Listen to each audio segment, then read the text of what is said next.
Cricket et al. It's a website, it's a podcast. Pete, it's a way of life.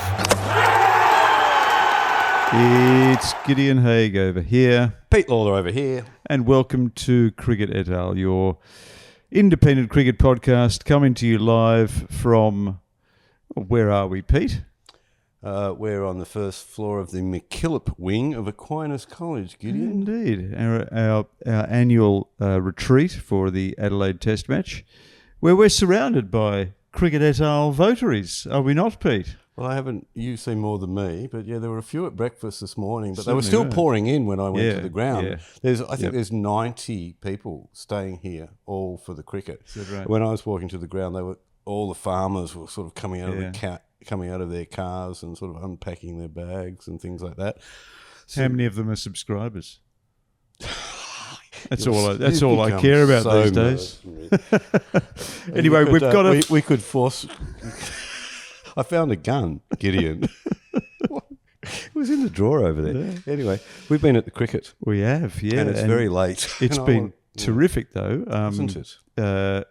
The match situation is Australia trails by 94 runs with 1 wicket down after having bowled India out for 180. The toss was won by Rohit Sharma today, who seemed to secure a considerable advantage in batting, but it hasn't turned out that way. Very little has turned out the way that was expected during today's play. Least of all, the very first delivery, Pete. No, they never live up to expectation, do they, these test matches? Having said that, it's happened before, and I dare say it might even happen again. Mitchell Starc off the first ball of the game. Yeah, incredible. Jaiswal flying hot from his 160 odd in Perth, had taunted Starc for being too slow during that innings. Yep. But no. What goes around comes around. I mean, interestingly, it's not unusual for a batsman to be dismissed off the first ball of a test match. It's happened 35 times in test cricket. So I think that's roughly once every 73 test matches. Well, Mitchell Starc's done it three times himself, which is an incredible feat. And Sunil Gavaskar, that fate befell him 3 times in test matches. Interestingly, he said the first time it happened to him, when he was caught not bowled Arnold in the Birmingham test match of 1974, that he had a premonition that it was going to happen. He walked out and all he could think of was first ball naught, and he duly nicked the first ball of the test. That's leading into that sci-fi fantasy that you keep having about the... Gideon's obsessed with the coverage that's coming through on the screen. Well, the relationship between the live coverage and the TV coverage, what we're watching on the screen and what we're watching in the middle.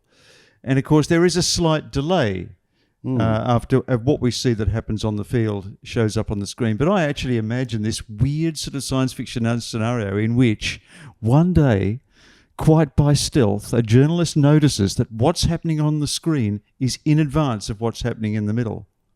It's quantum mechanics. It's a compelling idea. I just don't quite know what to do with it. Anyway, it happened Would to he sell himself out to bookmakers? Well, ask Sunil Gavaskar about it. It seems he's been there. He has been there. And it was interesting. I think I told you today, Pete, that it's not that I had a premonition, but I walked into the ground today and I walked down the side past the practice nets, and Jaiswal, this was an hour before the start of play, Jaiswal was getting throwdowns on the wanger, and he was getting a lot of short balls. Yeah. Because I noticed he did look a little bit uncomfortable against the short ball in the PM's 11 game, and I think he probably suspected that he was going to get a bit of short stuff today, because that's the one thing the Australians didn't try during the Perth Test, really, to unsettle him.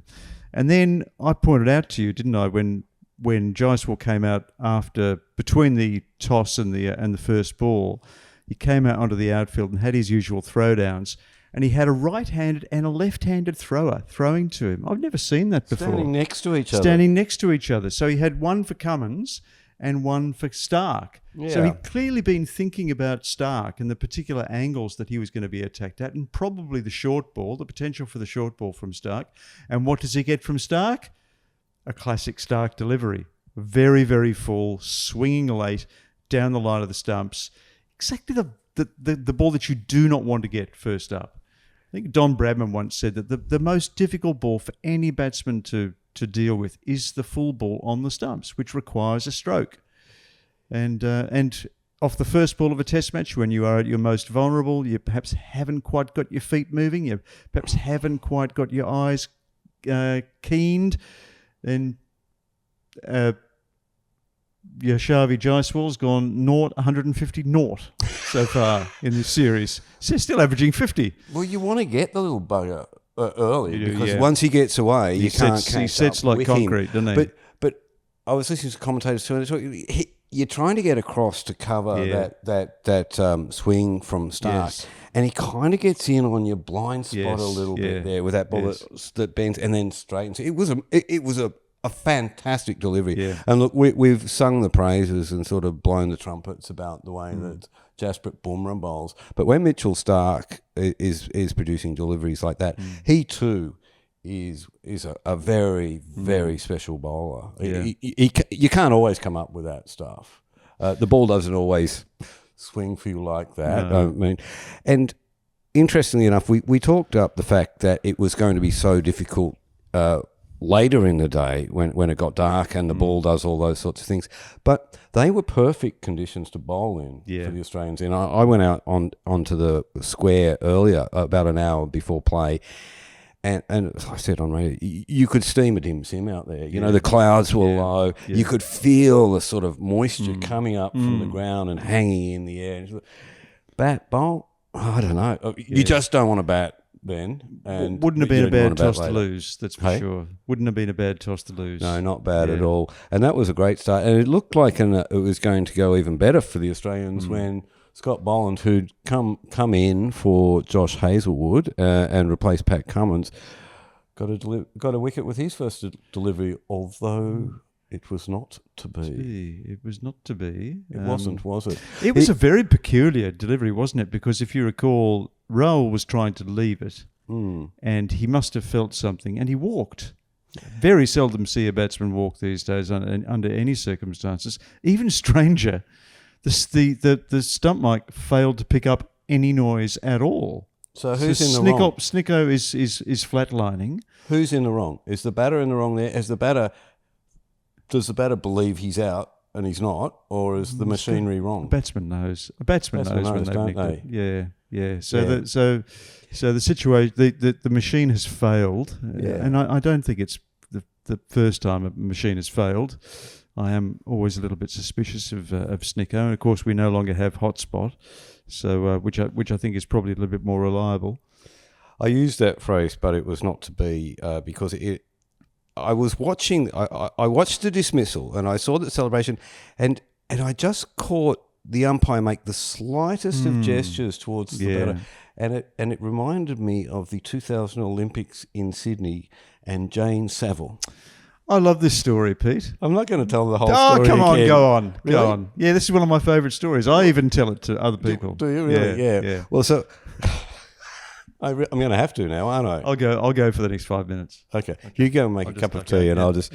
Okay. So 2000 Olympics, kids. Have I told you about this? But it was very similar. Just that you saw that little red paddle come up. And ooh, what's happened there? Yes. Yeah.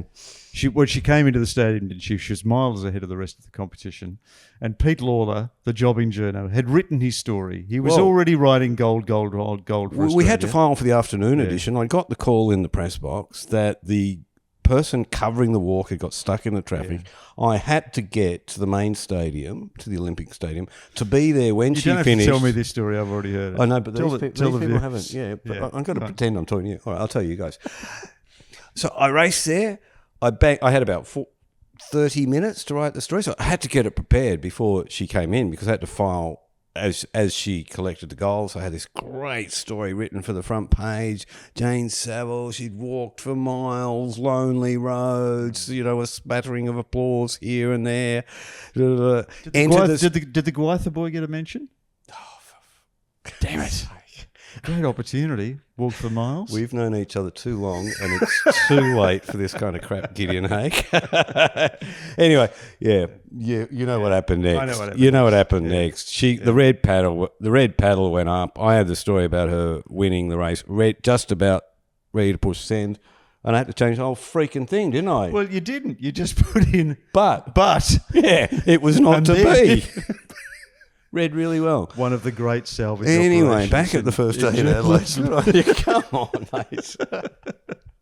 Actually, tell us a little bit about the pitch, Pete. Tell us a little bit about the pitch, because you actually did go out to look at it this morning. The pitch was... And it is a curious pitch. It's curious to look at. There's 6 mils of grass on it, and there are these strange lengthways corrugations. Yeah. What's all that about? Well, it reminds me of a pitch that I saw when I was covering the Athens... Very interesting. Went out there, and it looked alarming from a distance, because it's got those sort of horizontal and almost look like...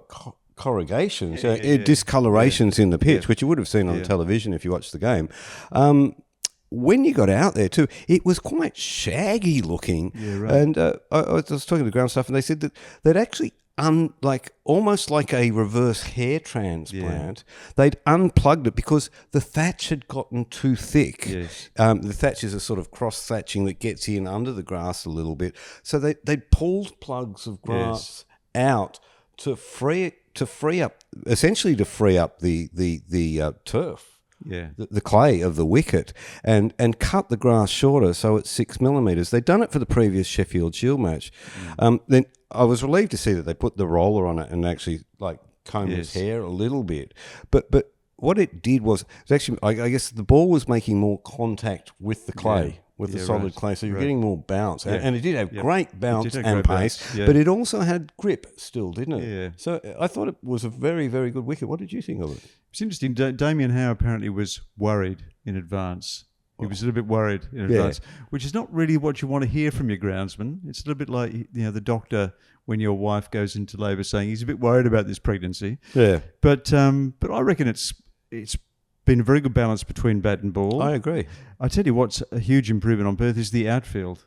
It's red hot. I mean, it's twice as fast as Perth, where there were a lot of threes run and probably a few too many. But today, Gill hit 2 fours in the first over after Starc took that opening wicket, and the ball ran very, very quickly. So you got a reward for shots. You did, and the bowlers got reward for effort. So in the end, probably a pretty good pitch.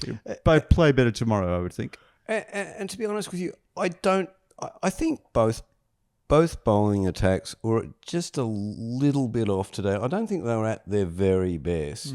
Mm-hmm. And we saw, didn't we, after that first wicket fall that the Australia the game started to drift away a little bit from Australia. That the Indians started to get on top. Mm. I thought that Cummins wasn't at his best. He was landing it on a bloody handkerchief, but he didn't really sort of light up the sky. Well, I was concerned earlier when Boland took a wicket with that no ball. I mean, Australia bowled 15 no balls in Perth, and they were lucky that they didn't take a wicket with one of them. They bowled 7 here today, didn't they? Get in? Sooner or later, those things do catch up with you, those kind of unforced errors. So maybe Australia was a bit lucky that they got away with 1. Well, Boland had a pretty unfortunate first over, really, didn't he? He was to blame for not getting the wicket with the first delivery, and then Usman Khawaja shelled one off the last. Was it the last or the fifth delivery? What do we think of Khawaja at first slip? I mean, he's obviously there as a replacement for Warner, and Warner was a very, very good catcher. Excellent catch. I don't know. He looks like he's there for the want of someone better. And the want of somewhere else to put him, perhaps, too. Maybe. He got caught on his heels trying to take one in Perth. He let another one burst through his hands in Perth. Yeah. And he did seem to move late to this one, didn't he? Yeah. Are his reflexes slowing a little, do you think? It's hard to tell, isn't it? It's hard to tell. I think it's probably a little bit of a lack of experience in that role in Test cricket. You need time in the slips to get used to the bowler's speed and trajectory and bounce. And that wasn't a completely difficult catch today, but it wasn't easy. And I'm not sure who the alternatives are. Once again, I mean, I think with a lot of things about this Australian time, you can be critical of certain players in certain positions, but then again, what are the alternatives? I'll tell you what one player I do like back in the cordon or in the gully is McSweeney. Looks sharp, looks bright, Yep. gets the ball. I mean, hasn't pounched everything, but it has taken a couple of good catches early in his career. Yes. And there's something lively about him, something energetic about him, even in those positions. Yeah. Dropped pant today, didn't he? Yeah. But that was a difficult one, and he did quite well to get to it, probably. Yeah. It actually looked like it got on him a bit faster than he thought. That one, he sort of hit his hand hard, hit a hard hand. So what else happened in that innings? As we were approaching the first break, India were, I think, 1 for 69. They looked as though they'd healed that initial breach quite well, and then it was drifting, wasn't it? Well, then India seemed to drift into trouble around the first break. I actually wonder a little bit whether India hasn't played a pink ball test match for nearly 1,000 days, and Australia is quite experienced. I wonder whether India got lost a bit around the idea of what to do immediately before a break. They knew that a break was coming up, but they just weren't quite sure how to respond in mid-afternoon. And it's kind of weird. I mean, I still find it weird. I've reported quite a few day-night test matches so far. I still can't quite remember that the first break is the long break and the second one is the short break. I'm never quite sure. Well, there was I at 2 o'clock thinking it was like the toss was in the morning and everything. It's really quite confusing. I think you've got to give a little bit of credit to how Mitchell Starc bowled in that situation. I mean, he got that first break through, Boland got the next one, and then Starc, really ruffled up old mate Kohli. I think that was a great delivery to Kohli. It was a great delivery. But once again, he's not quite playing, not quite leaving. So it would look like a player succumbing to indecision, which you can do when you're thinking about preserving your wicket rather than approaching each ball on its merits. Anyway, India lost 4 for 18 in 43 balls, and it could have been worse if Pant had been taken. Shubman Gill fell over to the onside, playing across a straight one. Kohli got out, Rahul got out trying to leave.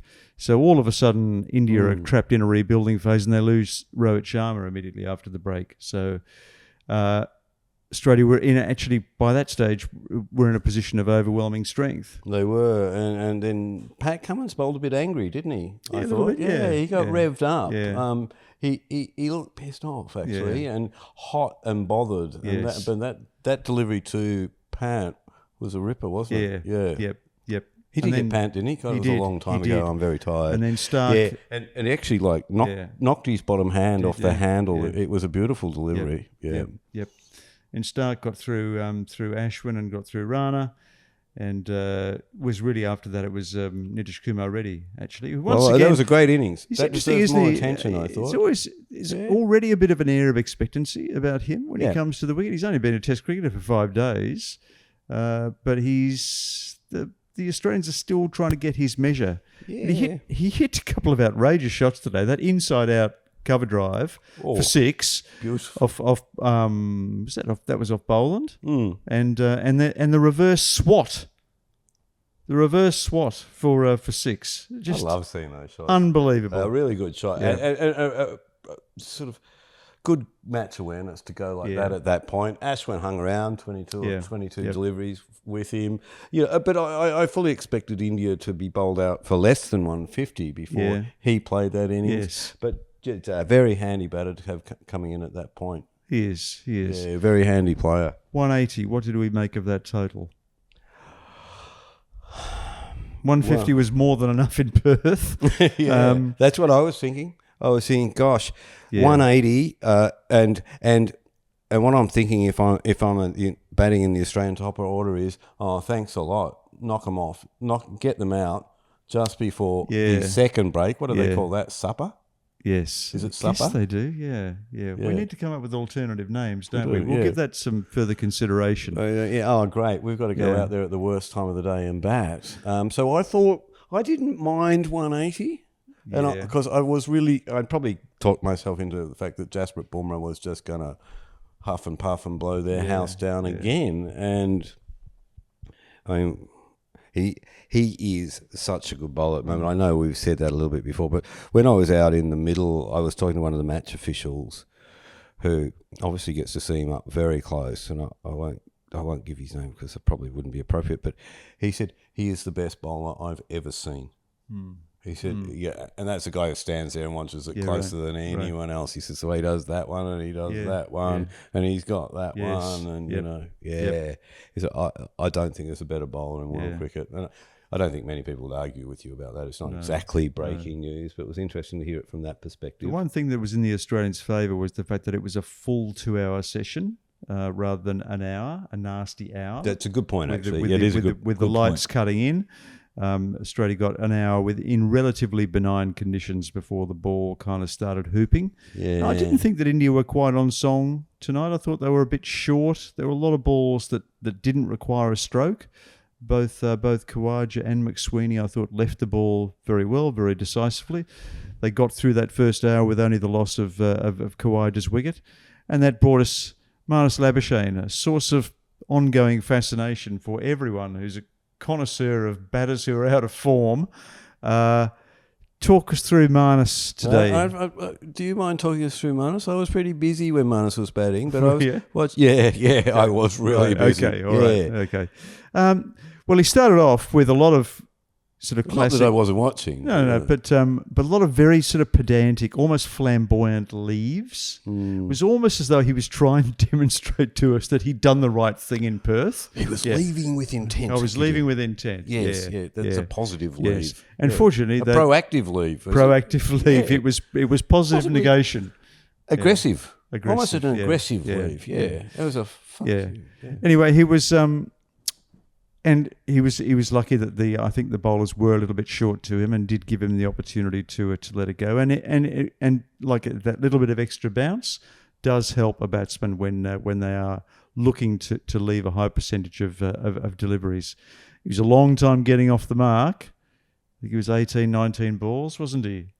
And, got the Bronx cheer. Brought the Bronx cheer. He slid one down to fine leg. That was just shortly after the lights had gone off. Tonight the lights went off twice at 8:52 and 8:54. Yeah. Now that was quite amusing, and everybody someone had tripped over a power cord. And as I said at the time, I'm sure that a certain publication will blame Pat Cummins for that. It was like that Alinta ad, wasn't it? Yeah, very funny, but it wouldn't be so funny if you're facing up and the bowl's in their delivery stride. Yes, you're right. I mean, it would be terrifying if the lights went out. God, have I died here or something? And it was that other bloke batting out there, that Nathan McSweeney. Yeah. Liked what I saw a lot. Yes. Yeah, just toughed it out and got through the first three seamers. When Reddy, who we talked about before, his batting came on, he cashed in a little bit with a couple of cracking drives. It wasn't easy to bat out there. No. And I don't think you could be, well, I suppose you can be under more pressure, but they were under intense pressure. Yes. I reckon that Australian side that played today was probably under the most pressure it has found itself in the Pat Cummins sort of this era. They've never faced such scrutiny or felt such a sting of criticism as they felt after that Perth match. And so while the conditions could have been worse, the circumstances were difficult, and particularly for McSweeney, who'd been dismissed twice in the last 5 deliveries he'd faced from Jasprit Bumrah. Not experienced at Test match cricket, not experienced against bowling like that, and a nation's hopes hung on his fortunes. Yep. And other cliches like that. Yes. Who was under the greater pressure, do you think, under the pressurometer? Were we going to have a break before we talk about the Australian innings? Have we just ploughed on? Sorry, Dave. Can you insert a break somewhere? Jeez, yeah. Let me just check. I turned the bloody thing on. Yep, we are. Hey, it's late at night. It's late at night. Yeah. And we haven't been drinking. Unlike the rest of Adelaide Oval. Oh, my God. It's a little bit like walking out through a sort of a Hieronymus Bosch painting, wasn't it? Oh, it was. One of those ones with sort of people farting in each other's faces. Well, 2 patrons were down. Husbands vomiting on 2 wives. had gone down. Yeah. It reminded me of that day I was walking out of the behind the members at the SCG, and I thought, this very odd sort of thing going on in the rose bushes there. 2 old men blind drunk, had fallen over and just their legs were sticking out of the rose bushes and they couldn't get up.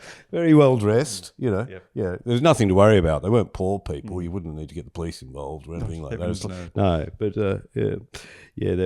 that was pretty messy out there just before. So anyway, where did Australia find themselves at the end of play? 1 for 86. That's a nice spot, isn't it? That's a really nice the sweet spot. Yeah, McSweeney 38, not from 97 deliveries. Yes. Yep. With probably the best batting conditions of the day of the match coming up. Yeah, I would think. Well, yeah. But you never know in Adelaide, do you? We've arrived at Adelaide in the morning with India 60 in front and thinking, you know, this is going to be interesting and boom, crash. Yes. Wow. Anything else you want to say? We haven't talked much about the selections because there were changes between the two teams. Boland, of course, we've mentioned who came in, but Rowett's come in for the Test match. He's first as captain. Just try and stop him. Just try and stop him. Yeah, and ended up batting at 6 today. Looked like he'd been in a good paddock at home, mate. Well, I think as you said, not a guy that you wanted to sit next to him on the beach. Yeah, and I said I wouldn't want to sit next to him on the plane. Yeah, because he'd eat your food. Yeah. Oh no. Yeah, he really say that. Yeah, we've just fat shamed somebody. That's last century. Very last century. But hey, yeah. Ashwin's come in for Washington Sundar as predicted on Cricket et al. Yesterday. And Shubman Gill's come in for Drew Jarrell. So I can't believe they actually make toy guns anymore. Anyway, go on. What were you saying? That's very 20th century.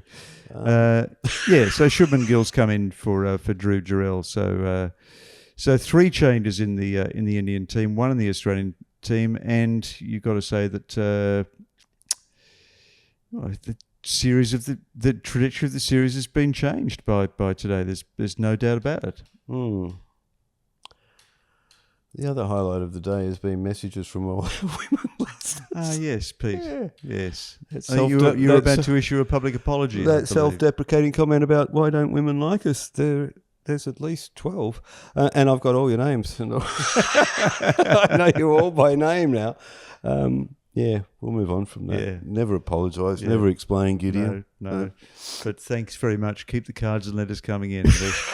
They're absolutely mortifying. Making a list of your names. Anyway, it's been a long day, Pete. It's been a very long day as I came over on the first flight out of Melbourne this morning. What time did you have to get up? I got up at 5. Yeah, I was up at 6. Yeah. God. Would you believe I sat next to a Cricket et al. Viewer on the way over this morning? There I was sitting down with my book thinking, I'll have a nice quiet read before before the Test match. And no, in fact, I had a very enthusiastic viewer out there whose name was... I'll never forget. Yeah. I'll check. What was his name? I sent you a text about him, didn't I? Did you? Yeah. I did. I don't know where my phone is. Sarang. Oh, you took a photo. Sarang, yeah. Did you bother him for a selfie? I did. I took a selfie. It's still a novelty for us. Yeah. This notoriety. So Sarang, who plays for Preston, he's a wicketkeeper batsman, plays in the thirds. Very enjoyable chat with him. Before we go, what a great day it was, just as a whole experience. I think they would have hit 50,000 people by the end of the play. They exceeded it comfortably. Did they? Because it was 49,111 with about an hour and a half to go, and people were still coming down from town. Ticked over. Fantastic atmosphere. You know, the people from Adelaide love this test. Yeah. People from interstate love this test. Highest number of people coming from interstate to a test match is here in Adelaide. 25%, they say? Something like that, wasn't it? Yeah. And so many people of Indian origin in Adelaide now too who swell the ranks. Yep. Geez, it's good fun. Yeah. It's a brilliant test match. Yep. You wouldn't be anywhere else for quids, would you? If you got nothing to do tomorrow, come to Adelaide. Yeah, why not? Join us here. Join us at the cafe. Join me at the Exeter. I'm going there now. Come on. Yeah, me too. Okay, that's all we've got time for on Cricket et al. We're off to the Exie. So it's good night from me. And it's good night from him.